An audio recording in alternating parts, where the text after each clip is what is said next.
What's up, everybody? What up, Source community? We share this into the group.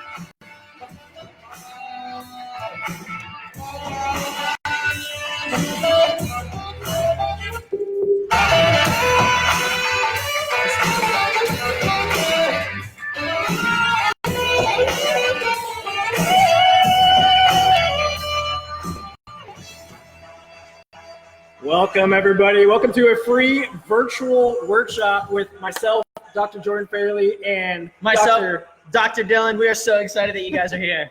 This is a workshop that we feel is needed now more than ever to really help you start to deal with this overwhelming amount of stress that we are unfortunately, starting to be accustomed to. It seems like stress is starting to pour down upon us, and so we're going to give you healthy tips and habits that you can implement right away to help you overcome stress and de-stress from your daily life. We're sharing this into our Source community groups. Have a couple people hop on there today. And Dylan, would you mind sharing what your intention is with this? Yeah, so earlier this week, it really hit me open, and we are still serving our people. And it hit me that prior to 2 weeks ago, prior to all of this, the constant thing that I was hearing is I'm so stressed out from work. I'm so stressed out from all the things that I have to do. Stress, stress, stress. And what was interesting was now that life is totally different than what it was 2 weeks ago, people are still really stressed. Yeah. Potentially even more stressed because now we have the stress of uncertainty. Before there was that stress of, oh, I just have so much to do. And now it's like, I don't know what's going to happen next week, next month, tomorrow. Yeah. I think that's really important because what you're talking about is people who were having stress and now that stress has really just changed. So the stress hasn't gone away. It's just maybe magnified and changed to a new, different type of stress. And so we have the luxury in our office here as a chiropractic office, being able to see people very first thing in the morning before they do anything else. And we see people at the very end of the day after work. And people get to share with us on a daily basis all the ways that stress is impacting their life. And since we are still open amidst this pandemic around the world, we are still seeing people who are choosing to come into the office, and the stress has just changed. Every single person that has come in has showed immense amount of gratitude that we are still open because they're starting to hold stress up in their upper part of their neck, in their back, in their chest, and they're having a hard time breathing. And it's not that the stress is different, it's just changed. And so we're going to help you understand different forms of stress in your life to give you some immediate things that you can do to build your resilience to stress, knowing that stress never changes. Yeah, so Dr. Jordan and I, when we were talking about creating this, we were like, well, listen, how come we're not really, yes, we're stressed, but how are we able to be so resilient to it? And so we wanted to create this quick way to come to you guys with our daily strategies that we do for our things that you can do at home, because a lot of the media is telling you, a lot of what the government is telling you, a lot of what you're hearing from outside is what you can't do. And so today, a big intention of these 30 minutes that we're going to spend together is talking about things that you can do, things that you can help to become more resilient to that stress, because what we've realized more now than ever is stress isn't going anywhere. It's just going to change, and it's so important that you're able to change and adapt with it. System that can change and adapt, a body that can change and adapt, won't start holding these stress patterns. When I saw you do that, I was like, all week long, I have been seeing like more up across, more, oh, my neck's tight, my shoulders are tight. And it's because that's where we hold stress. You start to go into this fetal, protective, flexed position. And so we hope that by working on the 4 pillars of health that are known across the world, that we can help you to empower yourself to be making the right decisions to de-stress just a little bit and become more resilient. Yeah, and I do have a link at the bottom there, which is the Facebook group Source Community. In that group, if you are watching this from that group, I put our shelter in place ideal schedule. So you'll be able to use the things that we're talking about and recognize the biggest needs that you have in your life, from movement, recuperation, mindset, and also other ways to deal with minimizing the amount of stress that we have, and break that down on a daily basis so you can build your ideal schedule. And most places around the world have a shelter in place right now, meaning they can't even leave their home, which is the perfect opportunity to look introspectively to see what your biggest needs are and how you can start to build an ideal framework once we get over this coronavirus pandemic, so that this provides a stimulus for how you want to come out of the coronavirus pandemic and start living a life that feels more congruent and healthy for you. And so first we're going to talk about using the whiteboard. Hopefully you can see it, how our understanding is of stress, because the majority of the time people tend to come into our chiropractic office dealing with some type of pain or symptom or sickness. And so right now the whole world is talking about some type of sickness, and you think about what is the definition of health. If you can let me know right now what you think the definition of health is, I would love to hear from you. But a lot of times people think if I don't have some type of pain, I don't feel pain in my body, I don't have some type of symptom going down my arm or down my legs, or I don't feel sick, I must be healthy. And a big word that's coming up right now all over the place is the word asymptomatic. Asymptomatic. And a lot of times I've been hearing that people don't necessarily know what this word means. Asymptomatic means you are not showing symptoms. And we're talking about how these people are still considered unhealthy. They're still considered sick. They're still considered carriers of some type of virus or disease or bacteria or illness.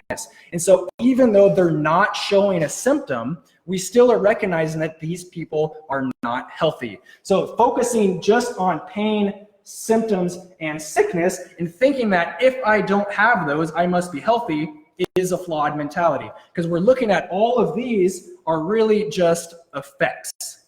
Effects from what? What causes pain, symptoms, and sickness? Some type of underlying dysfunction in your body over time. And so you have micro traumas, macro traumas, these things that pile up in your life over time that leads to some type of dysfunction. So if we're looking at just from a pure physical body standpoint, if you're having pain, let's just say pain right up in here in your neck. A dysfunction over time would probably be something like this. I'm looking at my phone, I'm looking at my computer, I'm resting on the couch like this. Over time, that's going to take a toll on your cervical spine, the upper part of your back, and that's going to lead to some type of dysfunction.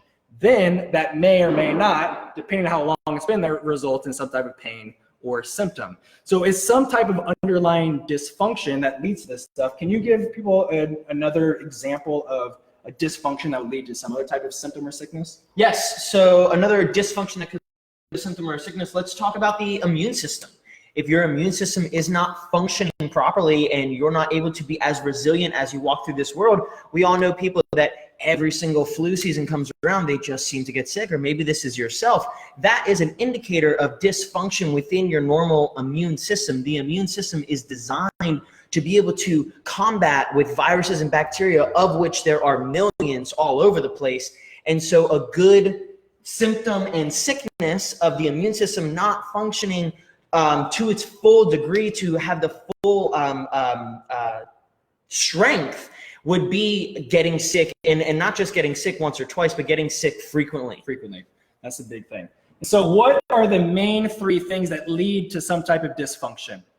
The biggest, like three, we tend to break them up into just three general categories, is either a physical stress, a chemical stress, or some type of process. And so our physical nature, our chemical nature, and so these stresses are what then over time, when it is too much for our body, leads to some type of dysfunction, which then leads to some type of pain, sickness, or symptoms. And so let me just add in right there real quick. And that's when the dysfunction that we were just explaining before, that was the cause of the symptom and sickness, when we take it a step deeper, we realize, well, actually the dysfunction is an effect to a deeper cause, and that cause being stress. Right. So stress, we all know about stress, and we all know about how stress is one of the biggest contributors to unhealthy lifestyles. A lot of people hear about, this person lived a super stressful lifestyle for long times, and then they eventually had a stroke. Or this person was super stressed out, their wife left them, they got fired from their job, and then all of a sudden they had a heart attack. We know from a macro, big trauma level how stress impacts us, but we also know that stress isn't just these big things. You don't have to be in a car accident. You don't have to be poisoned with something. You don't have to be just inundated with a whole family in your household with some type of new virus. Stress can be on a small micro level over time as well. And so thinking about physical stresses, a big macro trauma type of physical stress would again be like a fall on your butt or a car accident. A micro trauma over time would be posture. So how are you sitting at your desk at work? How are you sitting in your car commuting an hour to work and an hour back home? How are you sitting on the couch all day? Are you just sitting all day? These are the type of things that can result in small incremental micro traumas over time, which then leads to some sort of dysfunction. On a chemical level, again, this could be that you took some type of poison. That would be a huge chemical macro type of stress. But a small little micro traumas of chemical stressors are things that are in our food on daily basis. So this could be things like modified foods, and not just the genetically modified food, but the Roundup that they're using that genetically modified food for, or to be able to withstand the effects of the Roundup building up in your body over time. It could be small things like eating inflammatory foods. So if you're eating things that are really high processed carbs, high processed sugars, things like wheat, even milk. What? Milk increases inflammation in your body over time. Things like bread. This is insane.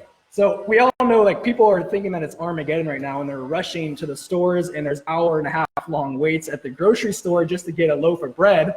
And and a bunch of other stuff, but people are taking all the bread, and I'm sitting there for an hour looking at this entire shelf with no bread, and in my mind I'm thinking everybody's going to the store right now because they're freaked out about a virus and they're wanting to boost their immune system to be resilient to that virus, but they're grabbing all the bread and alcohol off the shelf, which decreases their immune function. Bread has a higher glycemic index than table sugar, meaning it converts into glucose in your body faster than sugar does, which increases inflammation over time. So this is another micro trauma that you might not be thinking about. You want to share a couple of macro and micro emotional traumas? Yes. Emotional stress? And before we get to that, we have to talk about the elephant in the room. I know y'all are sitting at home. I know you're drinking them beers. I know you're making that drink because you're bored. But listen, alcohol is a neurotoxin. It is literally toxic to your body. So while you might be sitting there and being like, yo, Dr. Dyllon, Dr. Jordan, I hear you, but like, on that bread, I got some vegetables in that sandwich, and like, come on, I ain't gonna not eat a sandwich without bread. I hear you. And what are you washing that down with? How much water are you drinking in each day to clean your system out? And how much alcohol are you taking in right now in this time of Armageddon? Because I keep seeing and I keep getting Snapchats from friends that they're running out of beer too quickly and stuff. And I'm like, guys, it's the last thing that we need right now. An emotional stressor, and this is big with emotional stressors, especially right now, because of the uncertainty that is floating in the air and just this feeling of the entire world is fearful right now. And emotional stressors are huge impacts on the body because they start to set into mindset. And so when you're waking up and you're moving through your days, carrying an emotional tone of baggage, carrying that emotional stress that is all in the headspace, what you're doing is you're creating the chemical cascade in your body that those emotions are producing. What you're also doing is you're attuning your body and attuning your mind to pick up more of those emotions that you're already feeling. So it's kind of like this. If somebody is kind of feeling sad, they're probably not really excited to be around their friend that's all happy and jumpy. They're not really into receiving that right now. And if someone's feeling really happy, then some shit could go down and they might be all right. They're ready to resilient. They're ready to bounce back. They're looking for the opportunities. They're looking for the solution in it. And so the emotional piece is really, really big right now because we know that there's uncertainty. And we also know that with this uncertainty, there's great opportunity. The world is healing.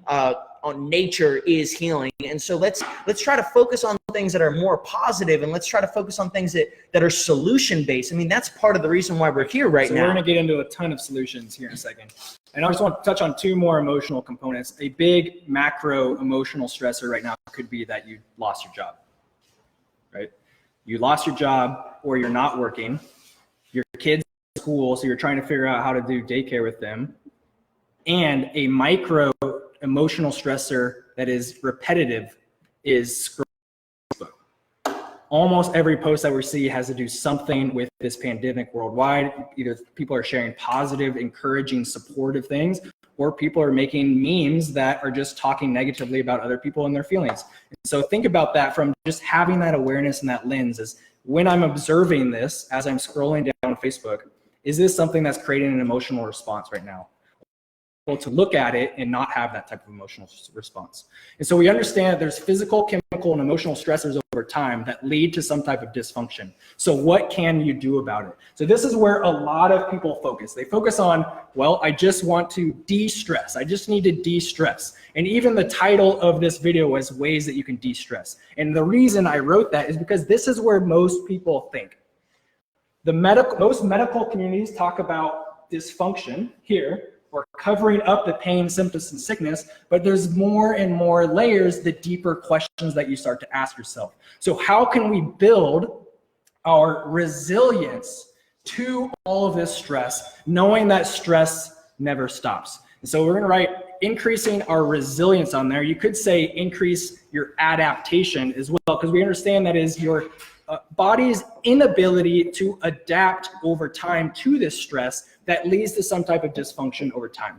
And this is very, very evident right now with people who are either getting coronavirus and passing away versus same type of person is getting coronavirus and they are recovering. Their recovery rates are astronomical right now, but we don't hear about that. So what is the difference between these two people? The difference is your ability to adapt to these stresses over time, and that's going to be really through increasing the 4 pillars of health. So we talk about 4 main pillars, and these are 4 pillars that are talked all over the world. People just give them different names. And so the main 4 pillars are how you move, how you think, what you eat, and your recuperation. 4 main sexy terms. Well, those aren't the sexy terms. People will come up with other sexy names. Those are the real basic four terms. And so we're going to talk about how you can start to incorporate better ways of moving, better ways of dealing with the stress to increase your levels of being calm and processing your own emotions and feelings. We're going to talk about how you can recuperate from the traumas of your entire day. And we're also going to be talking about things that you can start to implement into your diet right now as well. So what we have in the group below is the Source Community Facebook group, which this is shared into, which if you're in that group, you'll see that I posted this ideal schedule. If you don't have it, you can make your own, grab a piece of paper, and you can write your ideal schedule down as well. So we have it based off of Monday, Tuesday, Wednesday, Thursday, Friday, Saturday, Sunday. Well, those are all the days in the week. Yeah, exactly. We can use every single day of the week to help ourselves increase our resilience to some types of stress over time.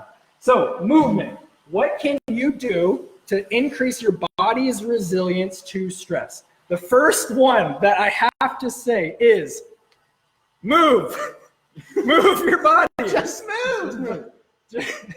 So many people right now are at home, which is giving them opportunities to sit, or it's giving them opportunities to move at home. And so you can use this circumstance. Maybe you're not able to go to the gyms right now because the gyms are closed, but how can you move your body on a daily basis to increase your muscle activity, increasing your load on your joints, increase the ligaments, increase your blood flow, increase the lymphatic drainage throughout your body, increase your immune function after moving? The more you can get your body moving and grooving, the more you're going to increase your body's resilience to some type of stress.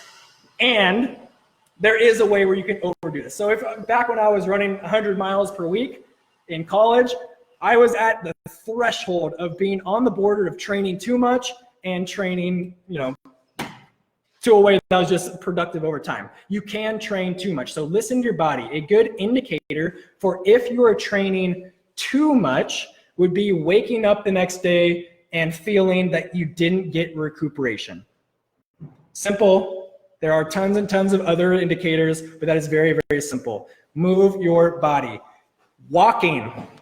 There is something in your foot called the pedal pump that just as you walk, it increases lymphatic drainage and blood flow throughout your body. Do you want to give a couple other movement strategies? Yeah, some of my favorite movement strategies that I've been doing right now since my gym is closed is bodyweight workouts. And so it's basically the same workout that I would do in the gym instead of using a bar or using dumbbells, doing push-ups. Or doing dips on a chair, or just doing air squats, or doing lateral air squats. There are so many bodyweight workouts that we can do, and YouTube is an amazing resource. I've even found some new things that I haven't done before now because guess what? There's an opportunity to get adaptable. And so I'm learning new workouts even for myself so that I can be adaptable. The other thing that I love is stretching, because not all movement needs to just be movement that I'm adding stress to my body, adding that physical. It doesn't have to be a workout. It doesn't have to just be a workout, exactly. Just getting the muscles to move, which stretching does do, is going to help that lymphatic flow, which is going to boost your immune system, which is going to make you more resilient to stressors, one of those stressors being COVID-19. Exactly. So I think that's a really good indicator thing that you brought up, is that you don't have to get in a 45-minute to 90-minute workout, sweating and huffing and puffing. Movement just from the act of moving your body. And I want to speak specifically to what some indicators are for what your biggest need is currently for what you can incorporate different styles of movement. And we had an awesome hashtag just posted. Please share this also. Let's have you comment as well. Hashtag resilience squad. We are increasing our resilience to our levels of stress. So hashtag resilience squad. We are going to coin that. Copyright 2020 right here. So what is an indicator that you have a different type of need for movement compared to what you're already doing? Because the reality is a lot of times people just get stuck in the same type of movement patterns all the time. If I had my way, I would love to go running every single day. And that's going to be a repetitive movement cycle that's going to lead to some type of dysfunction over time if I'm not coupling that with mobility, stretching, or strength training. So just recognize that you probably love to go stretch or do yoga, or you like to run or bike, or you like to swim, or you like to lift weights. You're probably stuck in that same thing. So what is an indicator that you need to do something different? I'm going to focus primarily first on flexibility and strength. So an indicator you have a need for more or flexibility is that you are feeling tight. If you wake up in the morning and you feel tight, or you feel pain, or you feel tension, that is an indicator for more stretching or flexibility or mobility. An indicator that you have a need for more strength training or power type of exercises is if you are starting to feel clicking or popping or shifting of joints. So if you get up in the morning and you feel like your hip keeps popping, or you feel like your shoulder is popping and it's unstable, you probably have a need for more strength type of activities. Is there another one that you want to add there? Yeah, another piece to the strength is for myself, I'll notice if I'm just starting to feel kind of sluggish, if I'm feeling really tired, if I'm feeling low energy, going and getting a really good workout in and kind of trying to push it a little bit hard, it gets my body activated again, and I just feel so much better after that. So kind of the opposite of waking up feeling super tight, super sore, needing that recuperation, that stretching, is waking up and just feeling kind of bored, feeling kind of just low energy, like not motivated, that kind of stuff. A strength workout, a good long run, something that gets that heart rate up is going to shift your, it's going to put you in that state that's allowing you to pump a little bit harder, and it's going to make you feel a little bit more awake, a little bit more alive. Cool. Perfect. So you can think about what is that you need to incorporate into your weekly schedule. So hopefully you offset things in terms of doing some yoga, doing some strength, doing some cardio, doing some power, doing some speed. The next big way to increase resilience, hashtag resilience squad, copyright 2020, is thoughts. And so how can you increase your levels of communication internally. And so this is something that was never really talked about or taught, at least when I was growing up, is understanding your emotional and feeling components within your body, and then how to communicate the needs, wants, desires, hopes, dreams, feelings of other people as well. And so a strategy that we use very, very consistently here at the Source Chiropractic and all of our other businesses is nonviolent communication with Marshall Rosenberg. So understanding the needs, understanding the feelings behind those, and then being able to start to use language that gets your needs met and helps meet the needs of other people. But how do you first recognize this? This is what we have been starting to utilize on a daily basis every single morning through some type of breath work and meditation. If we do movement, if we do breath work, and then if we do some sort of meditation, we are priming our body to be open to recognizing what is true to us as well as the people around us, rather than starting your day first thing, looking at your phone, reading what happened on Fox News or CNN, and being all of a sudden back in the same pattern that I was yesterday when I went to sleep. And so instead, starting your morning with movement, breathwork, meditation, you'll drop into a space where you can start to be more aware of your thought patterns, your habits, and your feelings, so that then once you have that awareness, you can start to make a choice for yourself moving forward after that. Dylan, do you want to go to food? Yes, yeah, we can go into food next. So we've got our movement, we've got our thoughts, and now let's go into the food. I'm going to use the word once because then I'm not going to use it again, and that's diet. I don't like the word diet because it has a negative connotation with it typically. Typically, people don't like going on a diet. They don't like the diet that they're on. They have a negative association with diet. So let's forget the association with diet, and let's look at food in the sense of nourishment. Let's look at food in the sense of this is the fuel that you are feeding your body, and this is the energy that your body is taking in to then absorb the energy, do all of the processes that happen inside of your body, and create that energy for you to move forward. And so with food, it's really important right now to be eating anti-inflammatory foods. This is going to help to make you more resilient to stress, because when you eat foods that increase your inflammation inside, even if it's minor inflammation, that's going to make you less resilient to stress because you are literally taking on more stress in the food that you're eating. Some big foods that do increase inflammation is going to be dairy. And so limiting milk, limiting cheese, trying to find some alternatives. I love almond milk. Cashew milk is even better. Oat milk is great. And so that can be a good way to go about with that. The other thing that you can do is limiting the alcohol. We talked about that before. And so changing alcohol out for just water. You know, increasing the amount of water that you're drinking right now. We should be drinking at least half of our weight in ounces of water a day. A good strategy that I use for myself is by, what works better for me is instead of carrying around a giant bottle of water is I'll carry around a regular sized bottle of water and make sure that I finish that once an hour. And so that kind of keeps me on track with it. And I know as the hours are coming through, I just need to be finishing that bottle of water and keeping me clear. Really good indicator on if you're drinking enough water is the color of your pee. Straight up, if you're going to the bathroom and it's looking nice and clear and it doesn't have strong smells, that means that you are well hydrated, and being well hydrated is going to make you more resilient to stress. The way that I like to approach food, and I learned this from Dr. Brett, and this is the most beautiful way that I've ever thought about approaching food, and it's changed my my nourishment entirely, and that is find the foods that make you feel good. And when I say feel good, I don't mean the foods that taste good. Sure, a cake tastes good. Sure, ice cream might taste good, or that soda might taste good in the moment, and you might have that craving. For about 5 minutes. Feel good for about 5 minutes while it's going down. But even after that, like if I drink a soda, I can already start to feel bloated. And so to recognize, what does your body feel like after a meal? For example, if I have a really strong workout, my body feels great having pasta or potatoes after that workout, because I have such a high metabolic rate going on in that moment that amount of fuel and those carbs, that's okay for me at that point. But if I eat that same pasta when I've had just a regular day, I feel like garbage afterwards. And so I want to encourage you to find 5 foods that are unique to you that make you feel really, really good. A few of mine are pineapple. When I eat pineapple, I feel good, clean, strong energy moving through.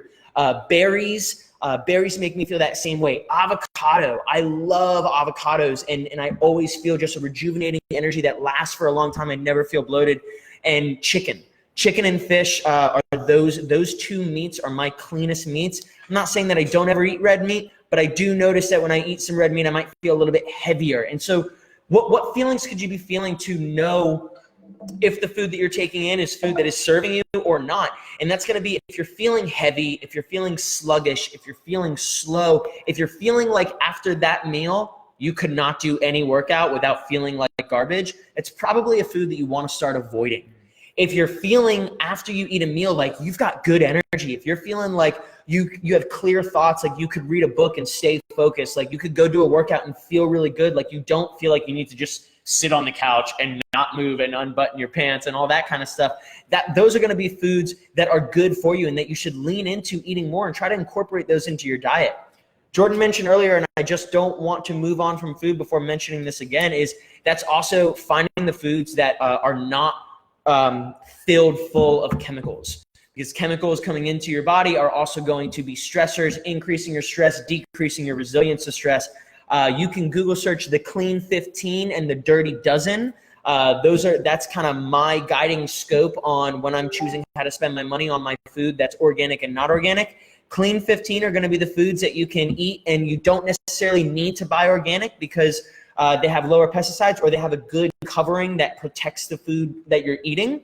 And then the Dirty Dozen are foods that you definitely want to make sure that if there's no other food that you're buying organic, the Dirty Dozen foods to make sure that you're getting those organic. I want to give two more very simple tips that Michael Pollan talks about in his book is when you're looking to buy food.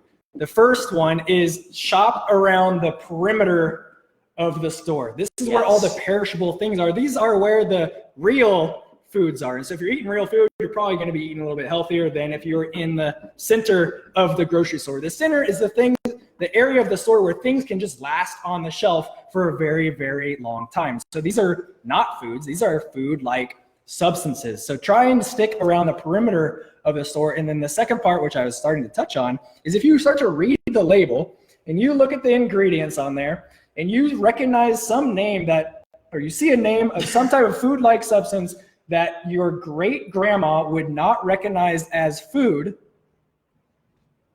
it's probably not food. It's a food-like substance. It's some type of chemical, some type of manufactured thing that they're putting in the food so it can stay on the shelf or decrease costs, and it's going to probably increase inflammation within your body. And so look at the labels.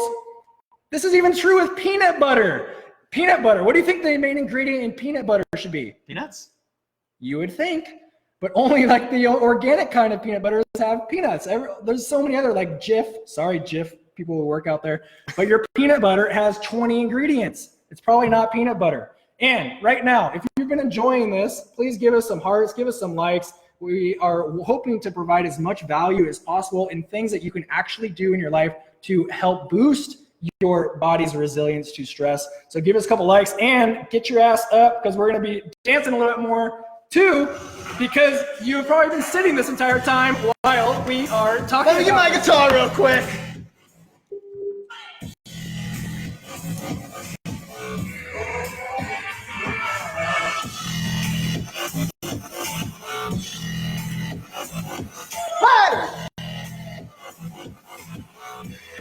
Celebrate yourself for listening so far and learning all these strategies about how to increase your resilience. We have one more thing here, which is recuperation. Recuperation. How do I increase my resilience of stress through recuperation, Dr. Jordan and Dr. Dyllon? First and foremost, sleep. You have to get some good sleep. This is when your body recovers from the trauma of your day. So you're just working your butt off all day at work. You're sitting in the car to go back home. You're picking up your kids. You're taking them to soccer practice. You're getting to the grocery store. You're going back home. You're making food for your kids. Then you're giving them a bath, and then you're trying to go back to sleep. That is a lot of trauma on your body. And so your body recuperates from that stress as you're sleeping. A good indicator that you are good sleep is waking up rested. And so not trying to push the alarm button 6 times to snooze, but being able to get up or even waking up before your alarm goes off, you probably got some good sleep. And some hacks for increasing your ability to go to sleep would be? Yes. The number one thing is going to be reducing blue light. So your body is going to be producing melatonin and releasing melatonin as the sun goes down. But in our current culture, we have all of these fluorescent lights. We have the TV on when we're on our computer until late nights into the night. I even serve a couple clients that are like, yeah, you know, I'm really struggling falling asleep. And I'm like, well, how late are you on the computer? Oh, not too late. What time? You know, like midnight, 1 a.m. And I'm like, you're probably going to have a hard time sleeping. You're probably going to have some low energy if you're on the computer until 1 a.m. And so especially right now where we're sitting at home, turn that phone off, pull a book out, hang out with your family members, like connect with the people that are in the house that you can connect with in person. Something that I do in my house, and I believe all of the source docs here do, is after we are finished cooking dinner, we clean up dinner and we go through each room and we clean it up and we turn the lights off. We turn salt lamps on or soft lights. We light candles. The TV's on point. Sometimes my wife and I will watch an evening show, but more often than not, we shut the TV off. We shut all of that noise off so that we can start to calm our systems down. Because if you're go and you're stimulation, looking at your phone, looking at the TV, watching God knows what, and then you try to lay down in bed and you're like, well, I don't know why I can't fall asleep. Well, you just watched a murder mystery series on Netflix for the last 3 hours. That might be why you can't sleep. And so cutting off the lights, getting in bed at a decent time. The other thing that I like to do is a schedule with your sleeping. Consistency. Our bodies have a circadian rhythm inside of them, just like everything in life has a cyclical rhythm. Our body has that as well. And so waking up at a similar time, going to bed at a similar time is going to really help you regulate that sleep and that recuperation. It's also going to give you more energy in the morning, and it's also going to help you to start waking up before your alarm or when your alarm does go off to feel really good because your body is ready to go. It's ready to wake. It's ready to do your however many hour day, and then at night you're ready to go to bed. Yes. So those are boatload of tips for you to increase your ability to fall asleep and stay asleep and get good sleep. So other strategies for recuperation. One of them is meditation. This is something that I never really tried until about 1.5 years ago. And meditation was something for me. I always, you know, if I was backpacking and I saw somebody out in the woods sitting on a rock cross-legged, I was like, that looks really peaceful. They look really calm. And that's probably not something I could ever see myself doing. Meditation was something that was extremely foreign. And it's something that is extremely empowering when you start to incorporate it into your life. And the goal of meditation itself is not to not have thoughts, but to be aware of the thoughts that are coming in and choosing how you want to interact with those thoughts. And so different strategies for meditation is guided meditations on YouTube, to go to some type of meditation class, to download a meditation app, or we have also created a whole entire Move, Breathe, Meditate program for 12 weeks, which goes you through 12 styles of movement, breath work, and meditation, in which it ends with an hour-long guided meditation. So that is available for people as well. But different forms of other recuperation could be yoga. It could be gentle stretching. It could be going on a hike in the woods, somewhere where you feel connected to the natural environment. It could be floating. So flotation tanks where you're sitting, there's laying in salt baths. It could be chiropractic. Chiropractic care, it has a huge, dramatic parasympathetic response, so a decreased stress response within the entire body as well. There's tons of different ways that you can recuperate, but the biggest thing is, what do you enjoy doing, and actually prioritizing that into your life. And so if you have your little sheet, recognize, are there any days of the week that you spend time with quality recuperation strategies? Most people I see, especially here in the Bay Area, the answer is always no. And so how can you incorporate more types of recuperation into your daily routine and something that you actually enjoy?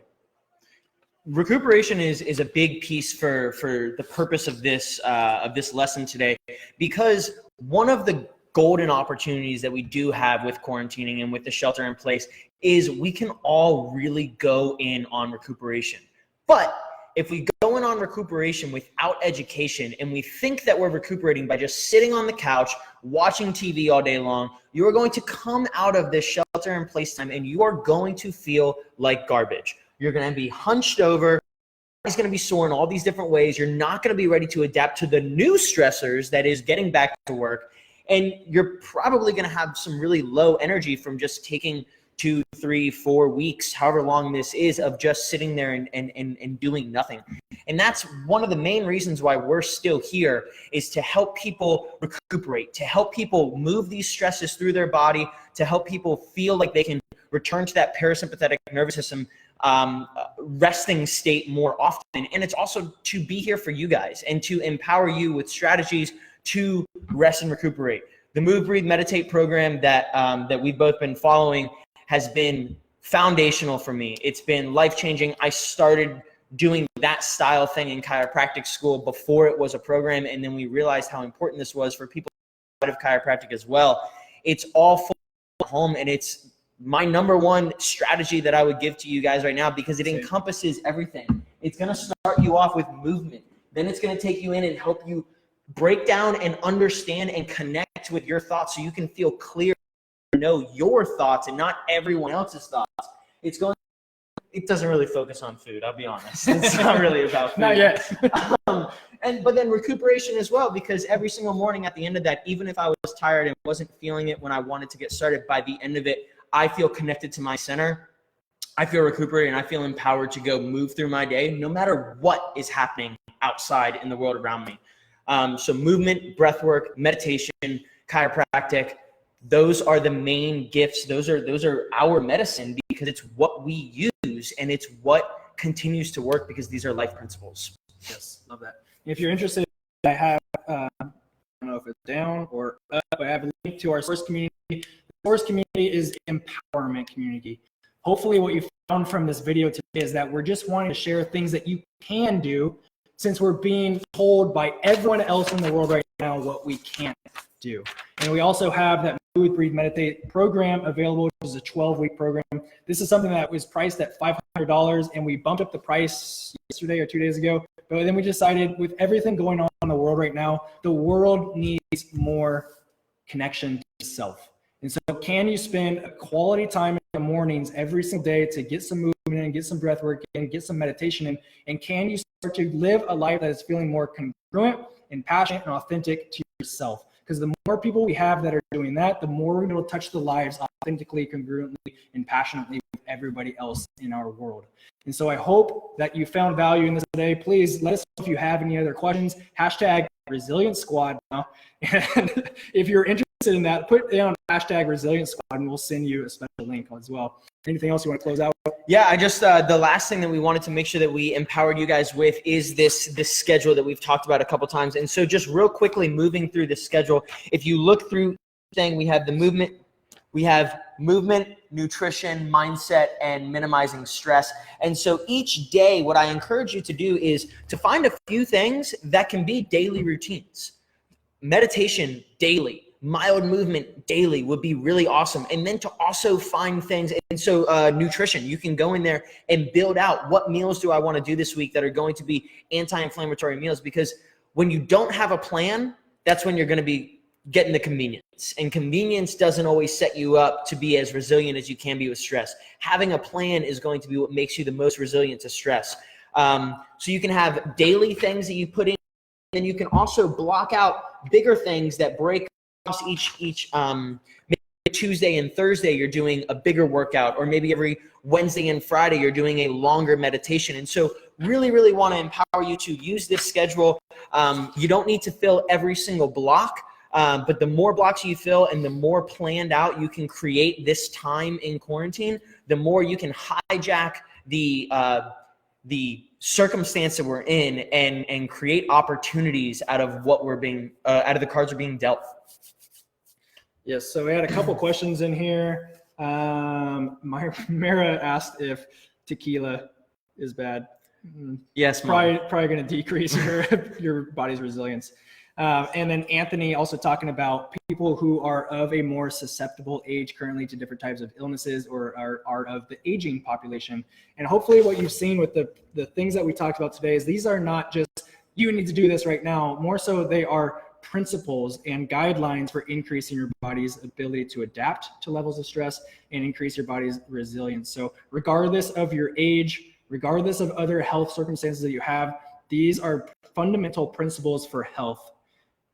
And I hope that you take them seriously, because if you can increase the quality of your movement on a daily basis, start to be more aware and process your thought patterns throughout the day, start to recuperate on a daily basis, and start to incorporate more healthy foods in your life, regardless of how old you are, regardless if you have some type of virus or bacteria or sickness, regardless of whatever your pain or symptom is, these are things that are going to be helping you. And so Absolutely. Love and appreciate you. If you found value in this, please tell us below. You can tag a friend who is dealing with a lot of stress right now. And we look forward to be able to provide more value and empowerment for you moving forward. Love and appreciate you all. Like it, love it, share it. Peace. Should we close out? Oh no, I dropped my phone. I guess we're not closing out to a cool song. Get your butt up and start moving. Take care, guys.